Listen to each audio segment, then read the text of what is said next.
Autism spectrum disorder, otherwise known as ASD, is a lifelong developmental condition. Autism impacts a person's social, communication, and behavioral skills. Like other conditions, there are levels of autism from severe to mild, and it's based off of the symptoms that the person presents. My son has autism and he is nonverbal, so his communication is impacted. He was first considered to be severe because he would not talk, but he is very independent. He knows how to change himself, feed himself, and brush his teeth all by himself. He has very strong motor skills. I now want to shed light on autism and spread awareness for everyone to better understand when a person is on the spectrum. And I will start off with the characteristics of autism, and that is repetitive movements. A child can sway back and forth for a long period of time, or when they're able to walk, they can also walk in circles for a long period of time. It's something that they like and feel comfortable with that movement. They also have difficulty in transitions and can cause meltdowns. If a child is working on a puzzle and they need to stop working on that puzzle because they need to move on to the next task in class, that person will have a meltdown because they do not understand why they need to stop. They're focused on finishing that puzzle. It's something that they need to adapt on the class schedule, and it causes meltdowns within those transitions. And another characteristic is high sensitivity and low sensitivity in sounds. So music can be something that can be loud for them, and they can be in pain by it. And that's why some children with autism wear headphones to block outside sounds.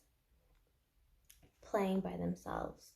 They're more prone to play by themselves because some do not know how to communicate. So they will most likely not know how to socialize with other kids or communicate to say what they need or want. And there's also limited in eye contact.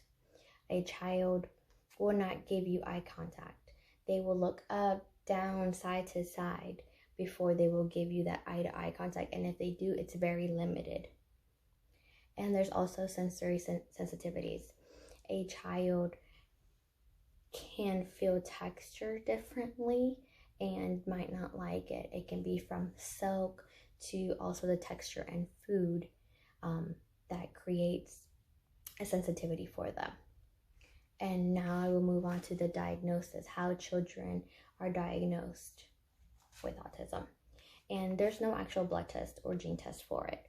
Basically, you can go into the hospital and get a blood test and the results will say, yes, it's positive.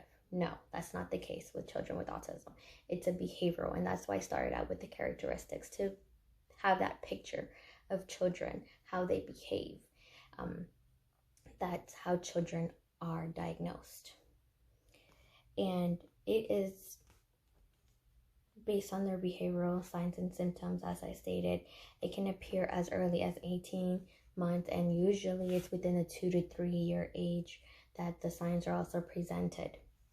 Boys are 4 times more likely to have autism than girls. And as of 2020, per CDS for the United States, it's 1 out of 54 children that have been diagnosed with autism. That's the estimate for this year. And another thing is the team of experts for diagnosis. There's neurologists, psychologists, and other learning consultants that assist within the diagnosis, because, like I said, it's not a blood test. It's a behavioral. So there's all those that take an effect for a child to be diagnosed, because it's how the child acts, how they behave. Do they have those characteristics that I listed? And now, living with autism from child to adulthood. And once a child is diagnosed, that starts the therapies. It can be on a weekly basis, 2 times a week to once a week. It depends on the severity of a child's diagnosis, and that will include speech, behavioral, and occupational therapies. And it's also staying involved within the community for support, like schools, they'll have IEPs for that child when a child attends a public school, and basically it'll assist for that child to have the resources they need. And there's also from 70 to 111,000 each year that teens will enter adulthood. And there is vocational rehabilitation programs that 60% of them leave the program with a job. And these are from the statistics of 2014. There wasn't a recent one for the 2020. There's also encouraging independence, because that decreases some of the autism symptoms and increases the daily living skills. So it's all based on the behavioral, and if you assist with that, it'll help that child be more independent and learn how to live on a daily basis. These are the facts right now. And furthermore, with all the information provided, there is no one person that is the same who has been diagnosed with autism. This is the reason for being on the spectrum. It's broad. Each child is unique, from being high functioning to low functioning. I hope with these facts, I have spread awareness on autism and leave you with the date, April 2nd. Each year, it is Light It Up Blue for autism awareness.